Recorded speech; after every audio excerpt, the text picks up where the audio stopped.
Your way to your seats.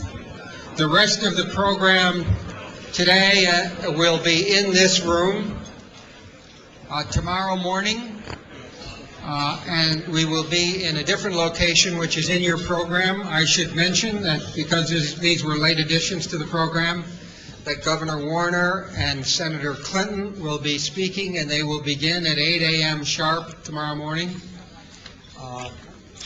I'm going to be very brief in order to get this program started and introduce the panel as the panel chair of the first panel.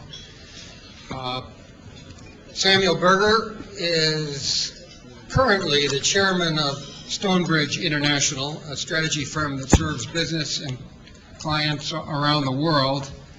He's had a long and distinguished career in public service, most recently as National Security Advisor to President Clinton, and he will introduce the other panels and take it from here. Sandy.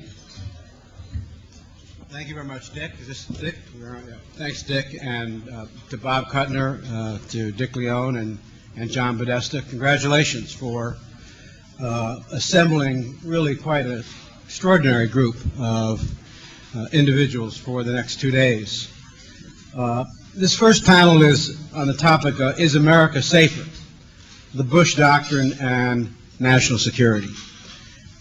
I'll say a few words about that in a minute, but let me introduce my co-panelists. At my right, I think that's probably a good place, Ivo, is one of the many Brookings contingent here. Ivo Daalder is a senior fellow at the International Security at Brookings. From 1995 to 1996, he served as Director for European Affairs on the NSC, and has just completed a book that I think is going to be important for all of us, co-authored, called America Unbound, The Bush Revolution and Foreign Policy.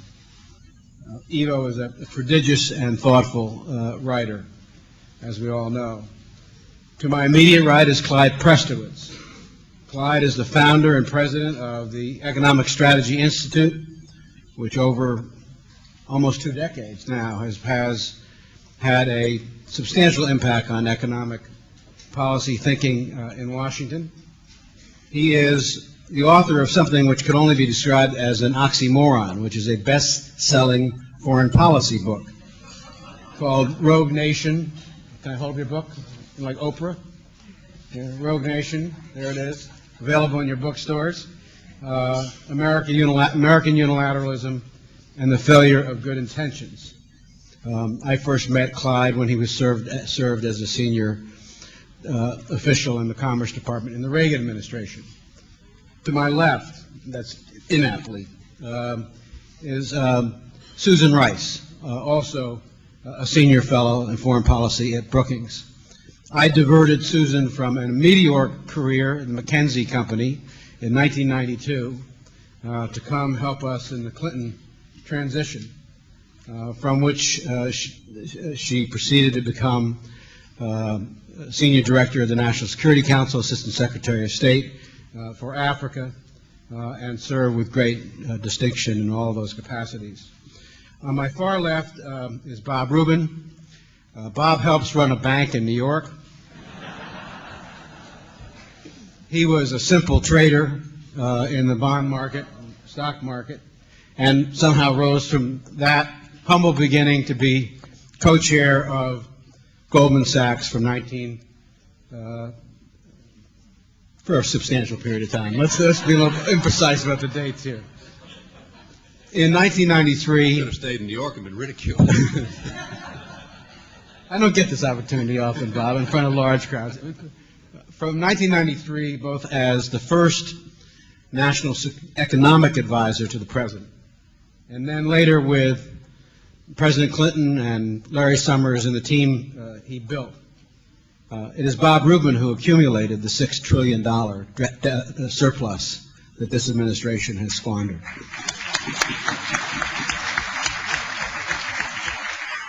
You didn't let me get to the good line, Bob. Let me say a bit about the topic, the Bush Doctrine and national security. What is the Bush Doctrine? I think there are many different formulations. It may not be a many-splendored thing, but it is a many-layered thing. And I think it is useful at the outset to disaggregate it before we try to deal with it. It is a radical shift in the nature of American foreign policy, as Ted Sorensen and General Clark have made clear. Now, certainly it has been shaped by perhaps the most stunning external reality of our time, and that is the attack on us on 9/11. At that moment, America lost the sense of invulnerability that we had felt for most of our history. We were blessed by being a bountiful continental nation, oceans on both sides, relatively friendly neighbors, and suddenly on 9/11, we knew that even Manhattan was not an island. And so that is a fundamental change which would have taken place, which would have had to be dealt with no matter who was president. And it represents, it seems to me, the first layer of the Bush Doctrine, and that is that from that point on, the central strategic priority of American foreign policy is the war on terrorism. I think that would have been true had there been a President Gore or some other president. The second element really derives from the first, and that is, I think, equally justifiable. As President Bush has said, our highest priority is to keep the most deadly weapons out of the hands of the most dangerous regimes and the most dangerous people. A focus on proliferation. The advent of a new stateless terrorism with global reach changed the classic deterrence model that had applied over 200 years in a state context. Whether or not we can deter a North Korea from using nuclear weapons on the South, it's hard to deter suicidal terrorists. I would say so far so good. Then the President, both in principle and practice, extended his doctrine in several ways that I think have been both controversial and wrong-headed. First, he extended the war on terrorism to include an axis of evil nations, Iraq, North Korea, and Iran, who could supply weapons of mass destruction to terror groups. And that with respect to such countries, he declared that we must be prepared to strike first, even before the threat is imminent, based upon their ostensible capabilities. Ostensible is a more meaningful word today, and propensities, because uncertainty became a reason for action, not a reason for prudence. He said that what we didn't know could hurt us. In a sense, he fundamentally rejected the doctrine of deterrence, which had been the cornerstone of national security for the last 50 years. This core Bush doctrine says that we will seek to prevent, essentially says, we will seek to prevent a second 9/11, not only by aggressively pursuing individual terrorists and by issuing ultimata to state sponsors of terrorism that they give up weapons of mass destruction programs or face the possibility of U.S.-sponsored regimes. Now, on this last point, the Damoclean sword of the axis of evil, we are beginning to see some softening from Bush administration as they come across the realities of the world, and as they belatedly, perhaps too belatedly, if I can make up a word, come to recognize that ultimatum with North Korea are unlikely to produce anything other than confrontation. There are also, I think, some corollaries to the core Bush doctrine, which are equally important to recognize. Coalitions, I think, in their view, are more useful instruments with which to deal with the world than alliances. We've heard Don Rumsfeld say that the purpose drives the coalition the coalition doesn't drive the purpose. That's fundamentally antithetical to the notion of enduring alliances which help set common threat perceptions and that which require continuing tending. A second corollary, I think, of the Bush Doctrine has been that international support generally is useful, but basically will fall behind us if we exercise our power, something we have discovered to be not true. The third corollary, I believe, of the Bush Doctrine is that military power is the dominant instrument of advancing our national interests in the world. And related to that the exercise of non-military forms of power, so-called soft power, diplomacy, persuasion, leadership across the broad range of common concerns of mankind, is peripheral, not central, perhaps related to presidential travel, but not to fundamental national interest. Now, I've stated the Bush Doctrine in what I consider its purest form. As I noted, in some cases, reality has begun to crackle at the edges, and the panelists undoubtedly will amplify. But let me simply say that the mess that we are in today in Iraq, in my judgment, is not simply the product of bad decisions, but it is the inexorable consequence of this accumulated set of ideological principles that I just articulated, this set of presumptions that have been proven almost completely wrong. Let's be clear. Notwithstanding the number of schools that we have built or hospitals that we have painted, what we're involved in today in Iraq is a classic guerrilla war. And in a classic guerrilla war, most of the country often does look fine because the guerrillas choose the time and place of the conflict. So I am not much comforted by the number of pagodas that we have built in Iraq last week.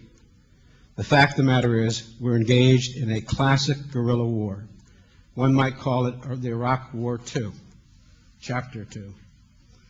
And the sooner that we end the denial and delusion that we're operating under with respect to this reality, the better. Now, the purpose of this panel and this conference is not only to critique, but it is to look forward and to try to answer and address at least some of the difficult questions we face going forward. And I hope our panelists will do that. Our next panel that Nick Holbrook will chair will talk more specifically about winning the peace in Iraq and Afghanistan. But let me lay out a few of the questions that I think the critics of the Bush Doctrine must answer, if not today, then going forward. If the doctrine of preemption is not wrong, is not a unsuitable counterproliferation strategy in and of itself, what is the alternative for dealing with states that are intent upon going nuclear beyond the past policy of export controls, jawboning, diplomacy, unilateral sanctions, and a flawed and inadequate non-proliferation treaty? I think we have to develop our answer to that question. If we make a serious offer to Kim Jong-il in North Korea, question number two, and he refuses, that is, he is determined to develop a nuclear factory in North Korea, what are our alternatives? 3, how important is it for America to be admired as well as respected in the world today, and what will that involve? 4, how do we lead so that others will follow us to advance our interests? And finally, how do we meet the increased demands on our resources abroad within our overall resources as a nation? What are the choices we need to make? And I hope that these and other questions will be stimulated by the panel and by your questions that come thereafter. Let me turn over first to Ivo Daalder. Thank you, Sandy. Thank you all for coming, for the invitation to speak to you. I'm going to talk about the issue of preemption in the 5 or so minutes allotted to me, and the question of how, in the world we live in, one can forge a framework for making the possible use, preemptive use of military force more legitimate than the current administration has succeeded. As Sandy said at the outset, we now live in a world in which terrorists and tyrants may join forces to develop and use technologies of mass destruction to inflict grievous harm against the United States, its friends, and its allies and interests anywhere around the globe. And more worrisome, they can do so in little more than a moment's notice. 9/11 raised the pressing question of how we should respond to this kind of threat. And the Bush administration's answer has been the doctrine of preemption. Given the havoc that a terrorist attack with nuclear or other weapons of mass destruction would surely inflict, preempting such an attack is unquestionably desirable. And the United States, like many other countries, has left open the possibility of using our military forces preemptively in the past. What is different in this administration is that it has gone further by turning a useful tool of last resort into a guiding doctrine of American foreign policy. It is a radical departure of past practice.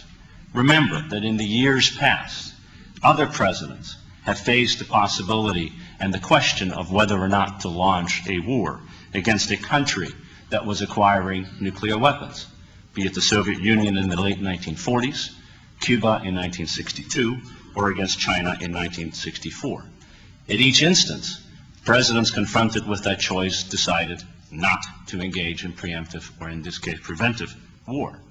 In 2003, George W. Bush chose very differently, and he did so on the basis of evidence that was far more flimsy than existed in these earlier cases. The preemption doctrine that the administration has enunciated over a year ago suffers from serious flaws. Most importantly, it is probably self-defeating. Once you put a country on notice that Washington will preempt their acquisition of nuclear or other weapons of mass destruction, that country will have every incentive to speed up the development and acquisition of precisely those capabilities.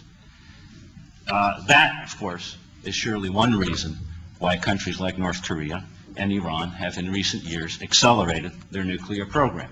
Once you make people part of an axis of evil, they are likely to behave in exactly the way that you predict, but do so before we can do anything about it. More importantly, or equally importantly, if taken seriously by others, the doctrine of preemption will exacerbate the security dilemma that exists among hostile states by raising among them the incentive to initiate military force before others do. The result is to undermine whatever stability may exist in a military standoff between adversaries.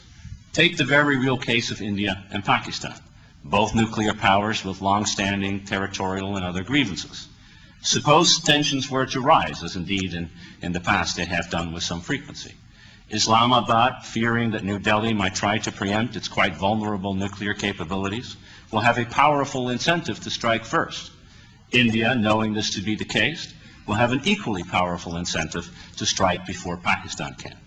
Given this dynamic, the use of force, the use of deadly nuclear force, could in fact become an issue of first resort rather than last resort, undermining whatever time and ability one might have to influence the course of events diplomatically. The case of India and Pakistan point to another grave danger of publicly promulgating a doctrine of preemption, which is that other states are likely to embrace it too, as Russia has done with regard to Georgia, and indeed as India did on the very day that the National Security Strategy promulgating the doctrine was published when it said, if the United States has the right for preemption, then surely so do we. But as Henry Kissinger has argued, and I quote, it cannot be either in the American national interest or the world's interest to develop principles that grant every nation an unfettered right of preemption against its own definition of threats to its security. Yet, for all the flaws that this doctrine has, there is no doubt that the need for preemptive military force has increased in recent years, not decreased. Just consider that the last 3 wars this country, the United States, has engaged in were fought for reasons triggered by developments internal to states. In Kosovo, it was a gross violation of human rights. In Afghanistan, it was the harboring of terrorists. And in Iraq, it was the development of weapons of mass destruction. Yet our international norms, the rules that have governed the use of force for well over a half century, are all based on regulating the external behavior of states, not their internal behavior. Article 51 of the UN Charter enshrines the right of collective self-defense and individual self-defense, while other uses of force are dealt with, are justified only when there are threats to or breaches of international peace and security. All of these are based on the concept of inter, not intra-state conflict. So the challenge before us of the international community right now, and for the United States as one of its leading members, is to forge a new consensus on the use of force that deals with the threats and challenges stemming from behavior internal to the states. How in such instances, we have to ask, is the use of force to be legitimized? Relying on the UN Security Council for approval is quite unsatisfactory, as the different cases of Kosovo and Iraq have demonstrated. Dick Cheney surely isn't the only one to wonder why international legitimacy for using force requires the assent of such disparate countries as China, Russia, Britain, and France. Yet, at the same time, a unilateral decision to launch a war against another country, even if in the name of enforcing the will of the international community, is equally unsatisfactory, as the case of Iraq showed. So a different basis of legitimacy, one that is neither unilateral nor necessarily UN-based, will have to be developed. Finding this new basis will take intensive effort and much discussion, first with our allies in Europe and elsewhere, and ultimately with major nations across the globe. An international discussion must be started with great urgency. Kofi Annan has appointed an international panel of experts to examine this question already. But Washington should commence, and we all should commence, a discussion of our own, aimed at finding answers to such important questions as under what circumstances is the use of preemptive force to be justified? Who must be involved in determining the existence of these circumstances? Who should decide that the use of force in these instances is in fact justified? And who must participate not only in the decision but in its implementation? An international dialogue at finding appropriate answers underscores that the question of preemption is not primarily one of now or never, but more of when, how, and by whom. Thank you, Ivo. Clyde? Sandy, thank you very much. Okay, thank you very much. My theme in Rogue Nation and in the speeches I've been making around the country and around the world is essentially that the United States is not, in fact, a rogue nation. It's well intended, but that unilateralism is undermining the power and effect of our good intentions.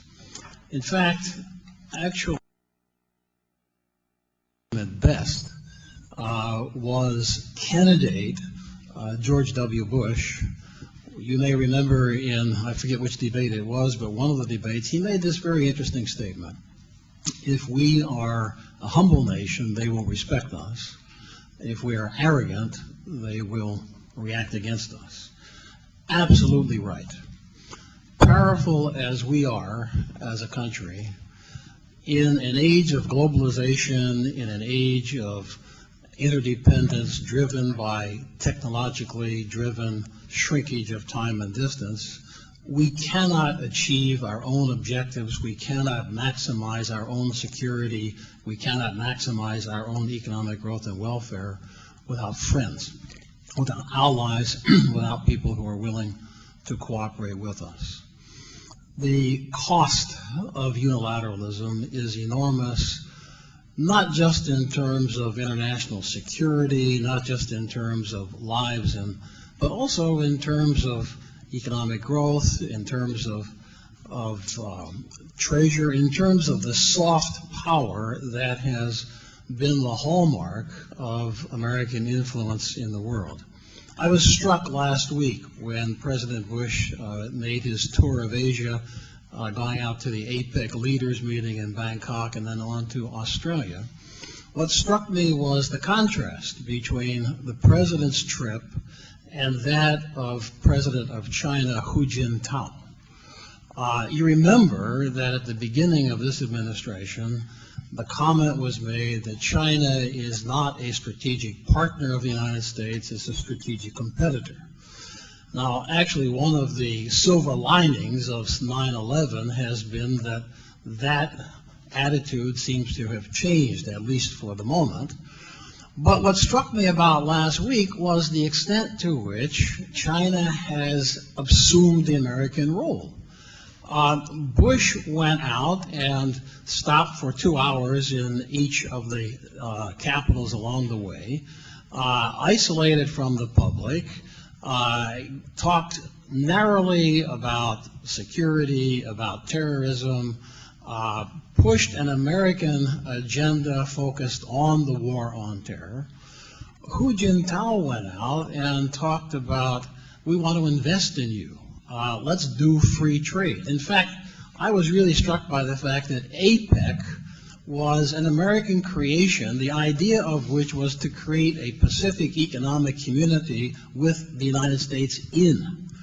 And what seems to be happening is that China is negotiating free trade arrangements with the ASEAN countries, with others in Asia, offering investment, offering its market, and creating essentially a Pacific economic community with the United States out. Australia, I thought, was very telling. The president had to be distanced from hecklers in the Australian Parliament, and stopped only in Canberra and then quickly got out.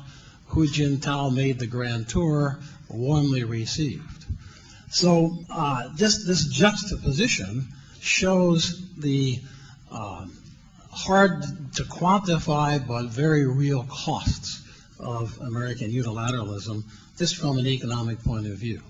If we go beyond that, the irony, it seems to me, is that while unilateralism is based on the notion of shock and awe, and that we will, through our great power, impose a system of democracy markets, the irony is that the exercise of this shock and awe actually shows the limits of this power. Does the world think the United States is more powerful today than it thought we were a year ago or 2 years ago? No, it's clear now that the limits of American military power are much stricter than we thought they are.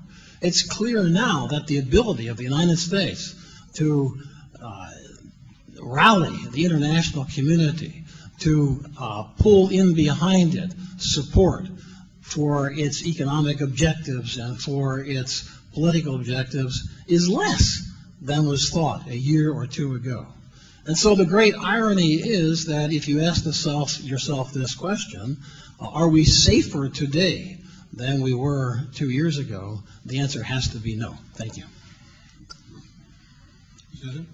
Thank you, Sandy. Part of the reason we're less safe, as Clyde said, is that we are leading in a poor and selfish way. We're failing to respect the legitimate interests of others. In the short time I have, I'd like to touch on 3 points. First of all, very briefly, how did we get here? Secondly, where do we go? And thirdly, to focus on a specific aspect of the need to change, which is to deal more effectively with the problem posed by failed states. How did we get here? Well, we all know that this administration acts as if we're the only country in the world with national interests. We've managed to aggravate, even alienate large swaths of the globe by our arrogance, our unilateralism, and our lack of interest in those things that concern them. We've rejected treaties, we've undermined institutions, we've broken lots of crockery on Iraq, but I think very fundamentally, we've ignored the concerns of the vast majority of people on this planet, whether poverty, disease, conflict, or lack of democracy and respect for human rights. We've also followed a consistent pattern of raising expectations and making promises, but leaving them unfulfilled, whether we're talking about immigration reform for Mexico, peacekeepers for Liberia, or full funding for HIV/AIDS. And so we've come across as a self-interested hegemon rather than a global leader for the common good. And this obviously undermines our moral leadership and weakens our ability to gain support for our legitimate objectives. So how do we change this? Where do we go? Well, first of all, a very simple but radical notion that perhaps we ought to care what other people and what other nations think. Perhaps we ought to listen and consult and even once in a while heed their advice. Perhaps we ought to try to fix rather than blow up problematic treaties or institutions and lead with enlightened self-interest, recognizing that we win when others win and we lose when others lose. Our security is ultimately threatened when half the world's population lives on less than $2 a day. So out of self-interest, if nothing else, we ought to view it as our fight, not just the developing world's, to close the gaps between rich and poor. It should be our fight to educate the uneducated, help educate and train and employ jobless youth, prevent and treat infectious diseases, open our markets fully to goods and services from the developing world, end agricultural subsidies, deal seriously with conflict, and help to rehabilitate failed states. If we don't take seriously the threats that other people face, they're not going to want to join with us when our vital interests are at stake. So let me just focus on one aspect of what I mean by enlightened self-interest. We need to be serious about the challenge of rehabilitating failed states. Failed states pose a significant threat to our own security, not just to the people who live in them. Now, by failed states, I mean countries where the central government doesn't exercise effective control over parts of its territory or is able to deliver vital services to parts of its territory, perhaps due to conflict, poor governance, or state collapse. Places like Afghanistan, Somalia, Liberia, Sudan, Pakistan, and potentially Iraq. These places can serve as safe havens, recruiting grounds, staging bases for terrorists. They often have precious minerals like diamonds or narcotics that can finance their activities. And terrorists are able to take advantage of these countries' porous borders and weak institutions to move men, money, and weapons around. The administration acknowledges this problem, but it does nothing about it. The first page of the administration's national security strategy says, quote, America is now threatened less by conquering states than we are by failing ones. But there's absolutely no administration strategy for dealing with this problem. There are no resources directed to it. There's very selective and limited engagement in conflict resolution and prevention. And there is really nothing to do when it comes to nation building in places beyond Iraq, and we can argue about Afghanistan. So what do we need? We need a strategy that combines preventive action and innovative responses to the problems that failed states pose. There's no one-size-fits-all solution to this, but there are perhaps some common elements of an invigorated strategy which, if we pursue them, could make a difference. First of all, improving our intelligence collection. You wouldn't believe how little we know about what's actually going on in parts of the world where states are prone to failure. We need to focus that collection and analysis on transnational security threats. Second, we need to be more rather than less engaged in brokering and keeping the peace in failed states, and not just places where the Christian right is concerned or where there may be nukes, but everywhere around the world, all places at this stage, given the transnational nature of the threats we face, have some degree of importance to the United States. Next, we have to sustain nation building, not only in Iraq, but elsewhere, places like Liberia and Congo. We got to invest seriously to do that. Next, also, we need to target aid, some trade benefits, even debt relief, which can be used selectively to help spur long-term recovery in weak and failed states.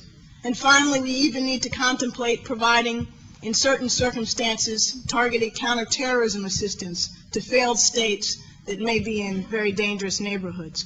Successfully rehabilitating such states will not only demonstrate that we care about what goes on in other people's worlds and when their security is threatened, but it will pay direct security dividends for the United States, and even conceivably over the long-term economic benefits, if nothing else in the form of reduced humanitarian assistance, but more meaningfully over the long term with respect to trade and investment, particularly as a number of these places are oil-rich and mineral-rich states.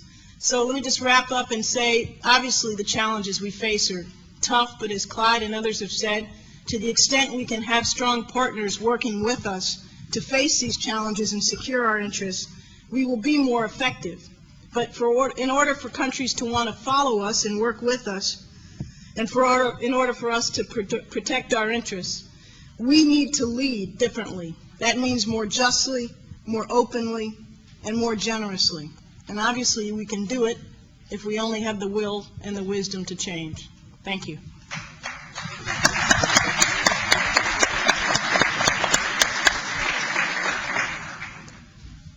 Thank you, Sandy.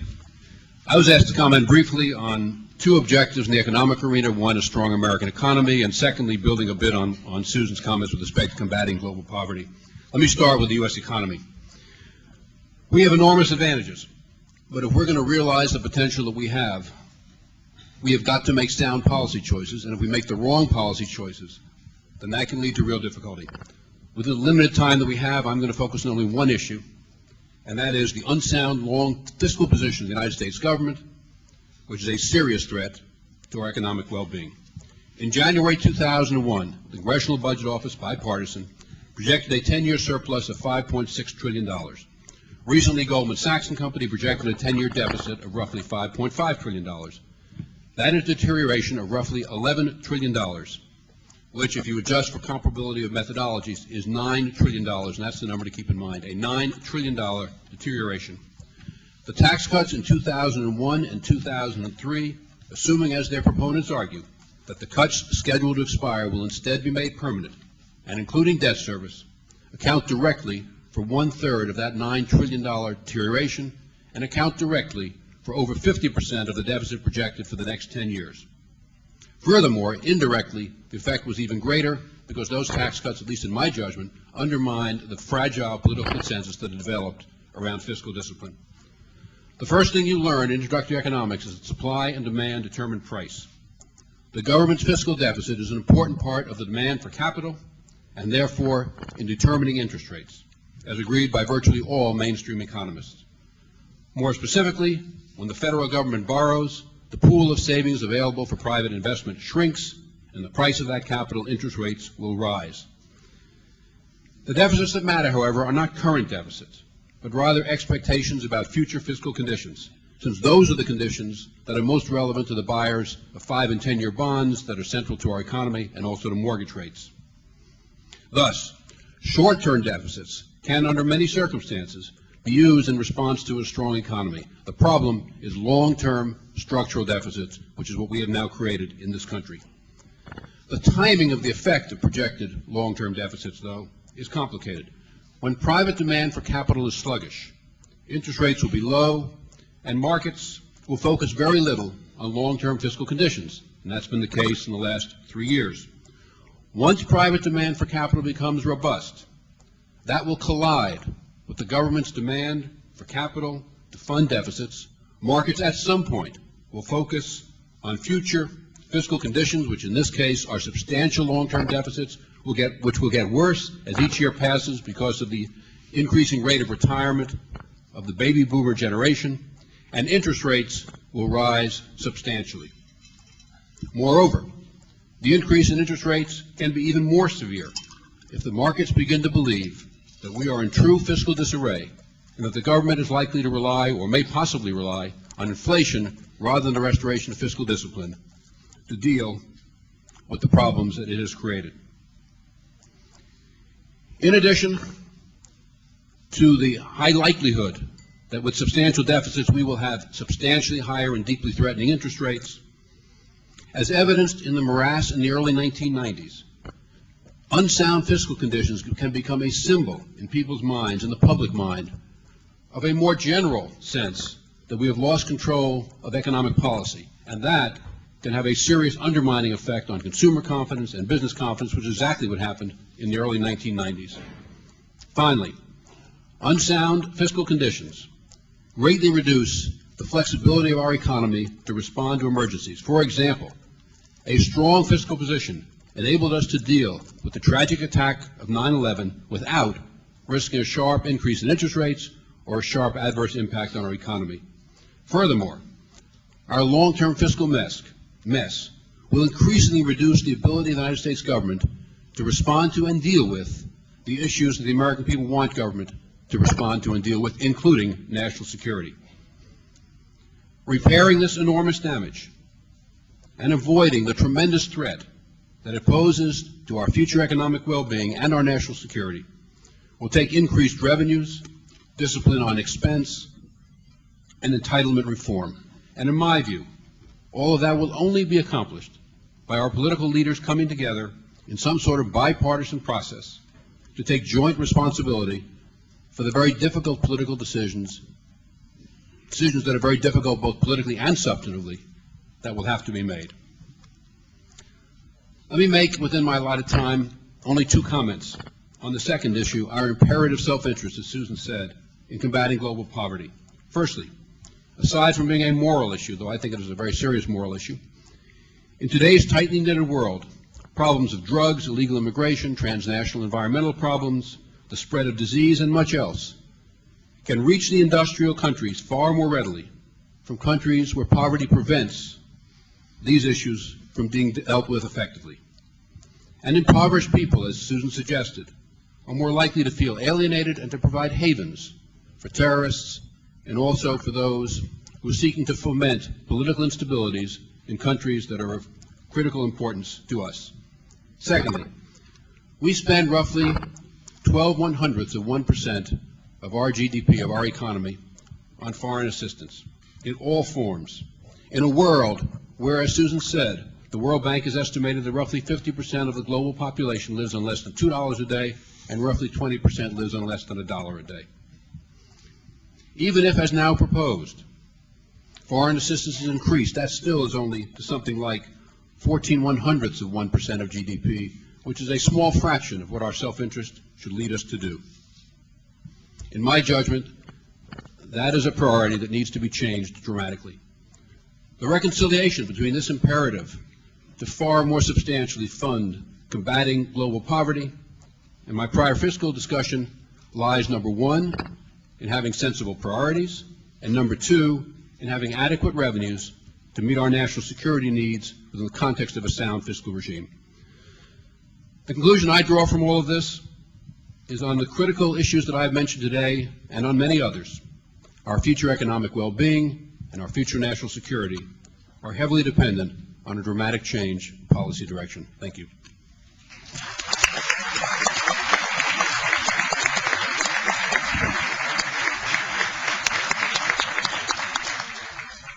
And now, I guess the bad news is that we're headed in the wrong direction, and the worst news is we can't afford it. Let's now open this up to the floor, to questions, to individual panelists, to all of us. It's a little bit hard to, yes. I think you shout. Are there microphones? You shout and you get a microphone. You know, doesn't work in my house though. I hope it works. It does work. It's work. Hi, I'm Carol Bogert from Human Rights Watch. I've been heartened and a little almost amused at the proclamations of support from a few speakers this morning for the International Criminal Court. It may be that the Bush administration's greatest contribution to international justice has been forcing the Democratic Party to accept the International Criminal Court. And I guess I want to probe the robustness of that support. Sandy Berger, perhaps you'd like to take a crack at that. Well, I'm very proud of the fact that we signed the Treaty for the International Criminal Court. As you know, it was extraordinarily controversial. We had, and the fact of the matter is, in my judgment, the United States, as the dominant power in the world, is going to be often held to a higher standard, and there is the potential for politicization of the criminal process. And so as we negotiated the treaty, we tried to negotiate within the treaty and within the language of the treaty a number of safeguards which would deal with the concerns that the military had and, quite honestly, the Senate had, that American troops would not be dealt with in a harsher way than others simply because of resentment of American power around the world. At the end of the Clinton administration, we made the decision to sign the treaty, and that then was followed by many others signing the treaty. I'm glad the treaty has gone into effect. Now, what you're referring to is we did not submit the treaty to the Senate for ratification. It would not have been ratified in this Senate. And we felt that the better way to deal with it was to continue to work with the parties as a signatory, if not necessarily as a member, to continue to narrow some of the gaps that were of concern to those in the Senate who would have to ratify the treaty in the first place. Again, I'm very proud and worked very hard myself to get the United States to sign the treaty. I think events perhaps, I think the premise of your question is a fair one. I think perhaps events for the last 2.5 years, where we've seen an administration that has not only said we have reservations about the treaty, but has said we want to opt out of international law completely with respect to American conduct abroad, has been so badly, has been so horrifying, so outrageous, as to perhaps make one rethink whether the balance is, in fact, adequately struck in the current treaty. Joseph? I'm coming. You have to shout to get your microphone. Thank you. Judith Kipper, Council on Foreign Relations. I'd like to ask Sandy Berger and Bob Rubin in particular. It seems to me since the Second World War, our institutions have been designed for the Cold War, bilateral relations and alliance relations with a clear bipolar world. Do you think that our national institutions, our financial institutions, the NSC, the Defense, State Department, and the way we think in government about transnational threats and a globalized world, that we at home in this town inside the Beltway need to reform? And the second part of that same question is the American people, because of leadership, are not so aware of what globalization means to them, and 9/11 smacked us in the face with globalization. How do we reach out to the American people and bring them into the dialogue that globalization is here to stay? What happens on the other side of the world matters to whether they're going to be able to buy shoes for the kids at the end of the month. Well, I'll give you 2 quick answers and let Bob answer. As to the second question, Judith, the great lost opportunity of 9/11, the tragedy as it was, is whether or not the president rose adequately to the job of commander-in-chief. He did not rise to the job of educator-in-chief. If there ever was a moment which said what happens out there in the world, in places that you can't even pronounce, directly and immediately affect your lives, where you go to school, where you live, where you work, where your children are, it is 9/11. And that opportunity was lost by the president, in my judgment, and I think unfortunately true, because 9/11 obviously is the ultimate perverse expression of globalization. As to your first question, I think it's also a fair question, and that is how do you organize the institutions of government across all of these lines? We tried at the beginning of the Clinton administration, I think, a rather successful experiment. I guess it was an experiment because it died after we left. And I think Bob did a marvelous job of creating something that had never been created before, bring all the economic institutions together. When Susan was talking as her first prescriptive point about intelligence being the first line of offense in thinking about transnational threats, the Vice President gets very little, Vice President Gore, excuse me, the previous Vice President, gets very little credit for something that he did, which was to force or encourage the intelligence community to look at the kinds of trends in the world that relate to failed states.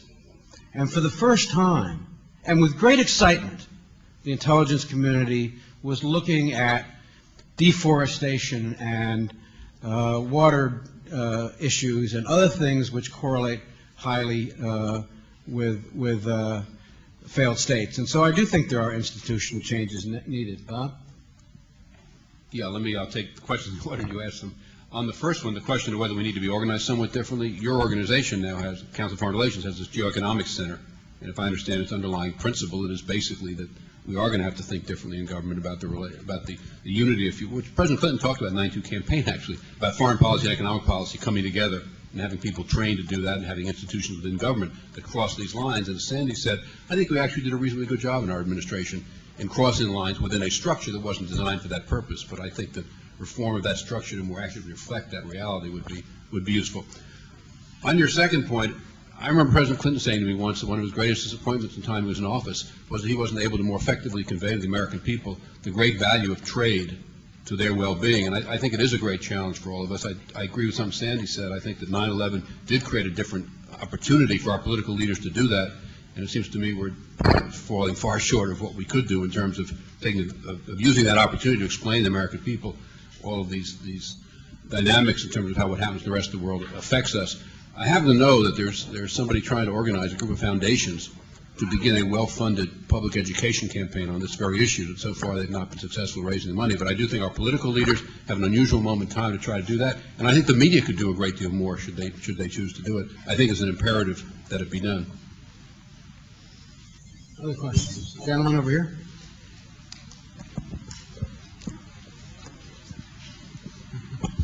Jim Trout from the New York Times Magazine.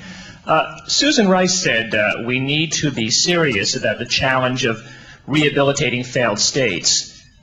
So this is a question for her as well as others. It sounds like the kind of open-ended and potentially immense obligation which during the 2000 election Bush accused the Democrats of incurring. So I wonder, does that entail just the kind of Islamic states like Pakistan that we fear will become havens for terrorists, or African states as well? Does it involve just small African states like Sierra Leone or Liberia, or would it involve the Democratic Republic of Congo as well? And also, in the end, what do we mean by rehabilitating? How deep an obligation is that we'd be incurring? Well, it would be nice if we could pick and choose those failed states that may come back to bite us. But the fact is, a number of them have and a number of them can. But this is not something we need to do by ourselves. The United States is not the only country that is affected by the threats these states pose and spawn.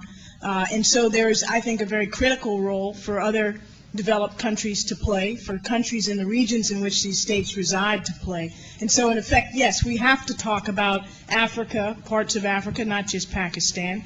But the United States doesn't have to pay the bill alone. We don't have to bear the peacekeeping burden alone. We've done that, unfortunately, in Iraq, needlessly, in large part, by the way we've managed the problem.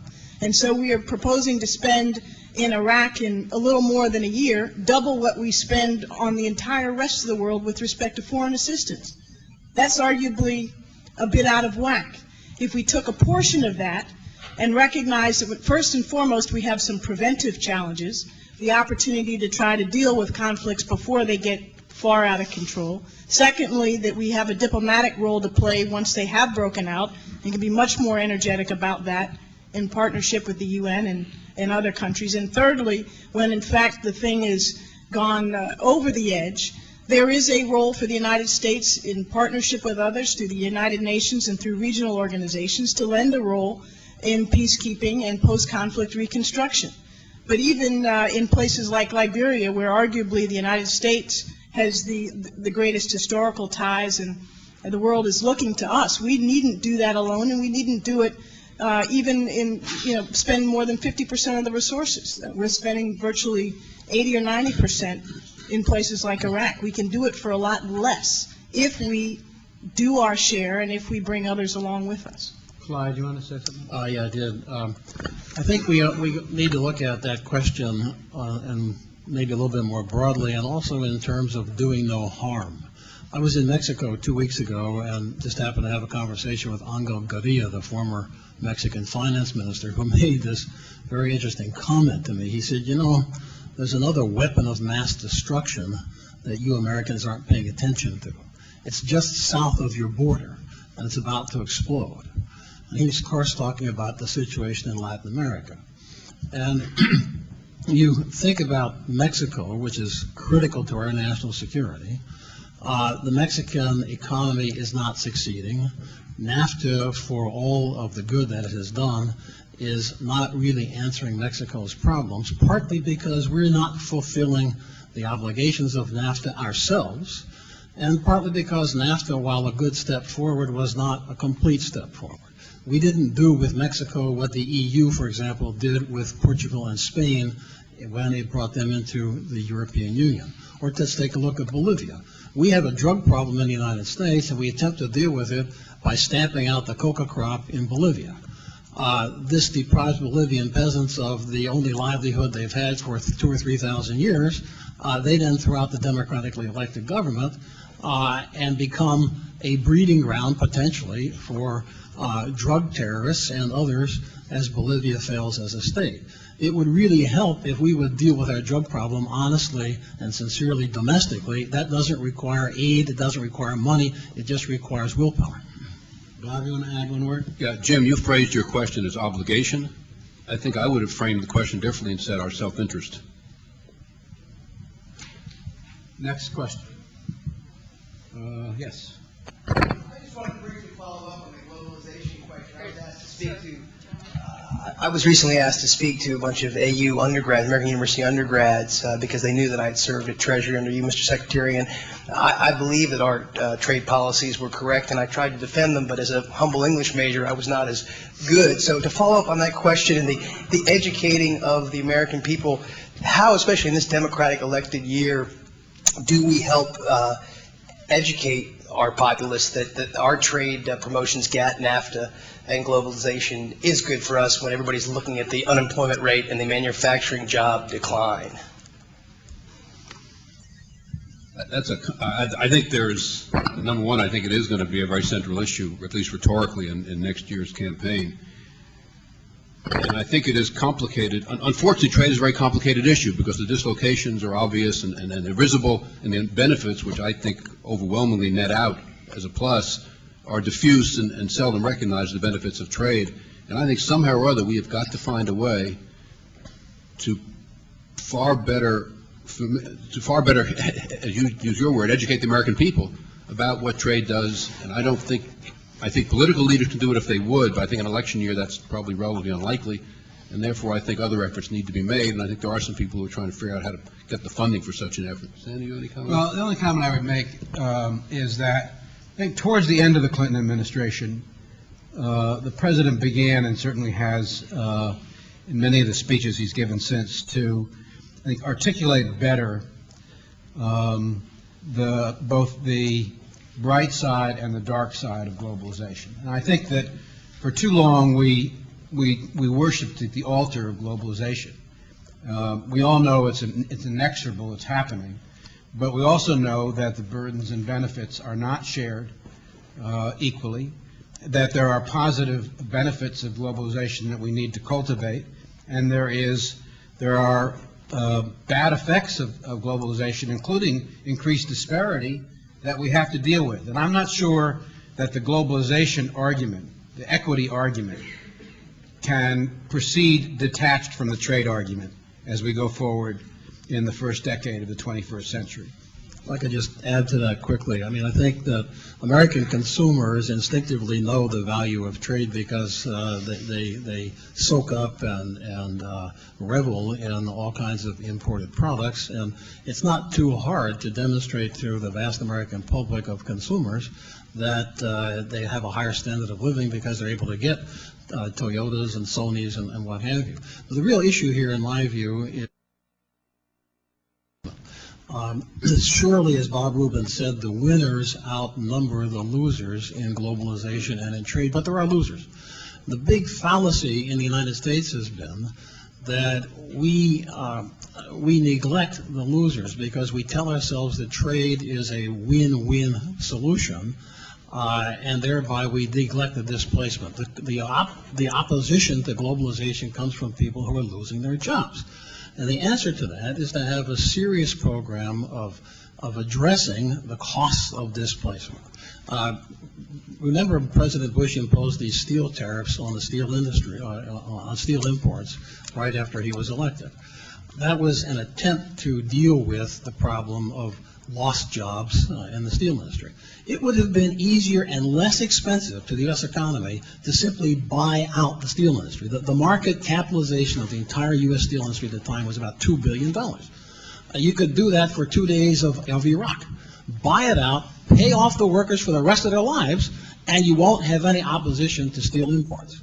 That kind of an approach on a broader basis, I think, is the only thing that will convince the American public that globalization is truly a win-win proposition. And who said this conference doesn't have new ideas? We have time for maybe one or two more questions.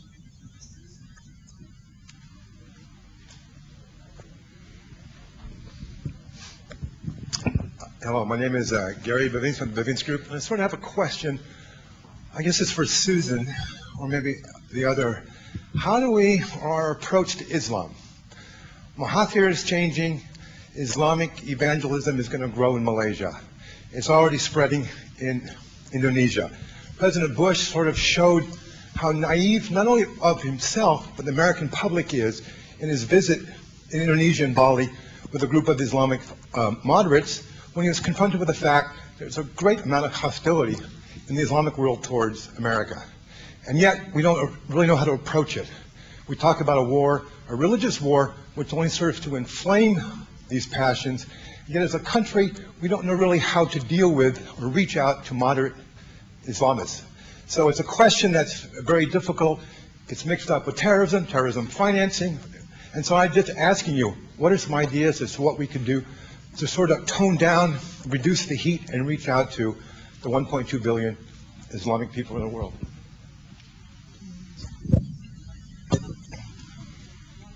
Well, I think there are many facets to this. I think we've got to get beyond the simple rhetorical statements that we understand Islam to be a religion of peace and our seemingly wasted investments in Radio Sawa and other useless public diplomacy. We actually have to put some substance behind that. It's not good enough for the president to go to a mosque once a year.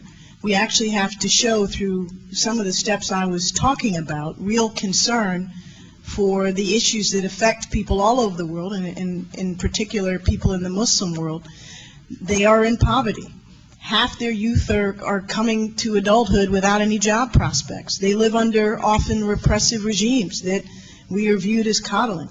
And some of our policies are viewed as not being sufficiently balanced. That's some of those things we can address through our leadership and through the nature of our investments in parts of the world and people overseas. I think that's part of it. But simply talking a good game when our credibility is so low is obviously not sufficient. Let me just say one last thing. I was visited yesterday by the new ambassador of Senegal. Senegal is a moderate Muslim country in Francophone West Africa that has long been a friend of the United States. And he wants to know, how can we get on the radar screen? How can we build a stronger relationship with the United States? How can we matter? And that is precisely the kind of country that, given our history, given our relationships, first, we could learn something from. And secondly, if we could be seen to be partnering with them in a way that is beneficial, mutually beneficial, they can help us spread the word through our actions, not just our words, that we are interested in the circumstances and the fates of people all over the world, including, if not especially, in the Muslim world. Final question. Yes.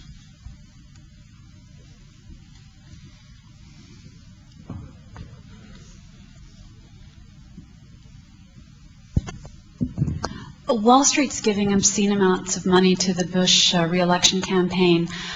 Given the policies, economic and the foreign policies of the Bush administration, as progressives, how are we supposed to deal with the fact that they're doing this? And they're in control of our money and so much of the world's wealth. How should we view this? Is this just outright greed? Very little of the contribution was mine, but Well, they used to have a lot more of mine. our chairman of our panel will respond to that. Since he was kind enough at the beginning to ridicule me, I will now do. Well, there are two answers. Number one, I don't think we have an adequate campaign finance system, and I hope that one of the things that we'll talk about over the coming months, we're not going to do anything obviously about in this cycle, but we're engaged and embarked upon something here that is looks beyond the horizon of one election cycle. I think we have a broken, notwithstanding the legislation we passed, a broken way of financing our elections. To me, the way to buy back our democracy is to publicly finance campaigns. The cheapest investment we could possibly make. I think the second thing, however, is your own engagement. Because the fact of the matter is that the candidate and the party with the most money does not always win. Not to say it's not an advantage. Clearly it's an advantage. But it is not a guarantee. And I think we have to look to ourselves individually and collectively and decide how intellectually, politically, in terms of financially and otherwise, we can make a genuine commitment to change. And I think this conference is a pretty good start. Thank you.